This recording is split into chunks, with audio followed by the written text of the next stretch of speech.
ക്രിസ്തു ഇന്നലെയും ഇന്നും എന്നും ഒരുവൻ തന്നെ. ഹല്ലേലൂയ, ഹല്ലേലൂയ, ഹല്ലേലൂയ. പറയുന്നു, ആകാശം മാറും, ഭൂതലവും മാറും, എന്നാൽ എന്റെ വചനത്തിന്റെ വള്ളിക്കോ പുള്ളിക്കോ മാറ്റമുണ്ടാവുകയില്ല. ഹല്ലേലൂയ, ഹല്ലേലൂയ, ഹല്ലേലൂയ. സ്നേഹമുള്ളവരെ, ദൈവത്തിന്റെ ആഴമളക്കാനാവാത്ത സ്നേഹവും കരുണയും അവിടുന്ന് ഈ ലോകത്തോട് വിളിച്ചു പറഞ്ഞുകൊണ്ടാണ് തന്റെ ഏകജാതനെ ഭൂമിയിലേക്ക് അയച്ചത്. അവിടെ നമുക്ക് വേണ്ടി കുരിശിൽ ബലിയിലൂടെ രക്ഷ നേടുകയും നമ്മെ എല്ലാവരെയും പാപത്തിൽ നിന്ന് വിമോചിപ്പിക്കുകയും ചെയ്തു. Hallelujah, hallelujah.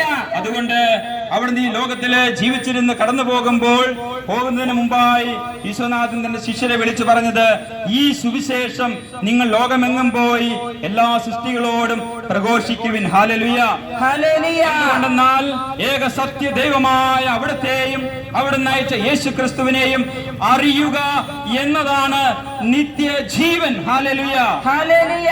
യേശു ക്രിസ്തുവിനെ അറിയാതെ, യേശു ക്രിസ്തുവിലൂടെ വെളിപ്പെട്ട രക്ഷാകര പദ്ധതി അറിയാതെ, യേശു ക്രിസ്തുവിലൂടെ വെളിപ്പെട്ട രക്ഷാകര പദ്ധതി സ്വീകരിക്കാതെ, അവിടുത്തെ രക്ഷകനും നാഥനുമായി ഏറ്റുപറയാതെ, പാപവും പാപകരമായ സാഹചര്യങ്ങളെയും വെറുത്തുപേക്ഷിക്കുകയും ദൈവികമായ കൽപ്പനകളെയും പ്രമാണങ്ങളെയും സ്വീകരിക്കുകയും അവിടുത്തെ രക്ഷകനും നാഥനുമായി സ്വീകരിക്കാതെ നമുക്ക് രക്ഷ നേടുക സാധ്യമല്ല. ഹല്ലേലൂയ, ഹല്ലേലൂയ, ഹല്ലേലൂയ, ഹല്ലേലൂയ. അതുകൊണ്ട് ഈ സത്യം ലോകത്തെ അറിയിക്കുവാനായിട്ട് അവിടുന്ന് ശിക്ഷഗണങ്ങളെ വിളിച്ചു പ്രകാരം ഉത്ബോധിപ്പിച്ചു, നിങ്ങൾ ലോകമെങ്ങും പോയി എല്ലാ സൃഷ്ടികളോടും ഈ സുവിശേഷം പ്രഘോഷിക്കുവിൻ.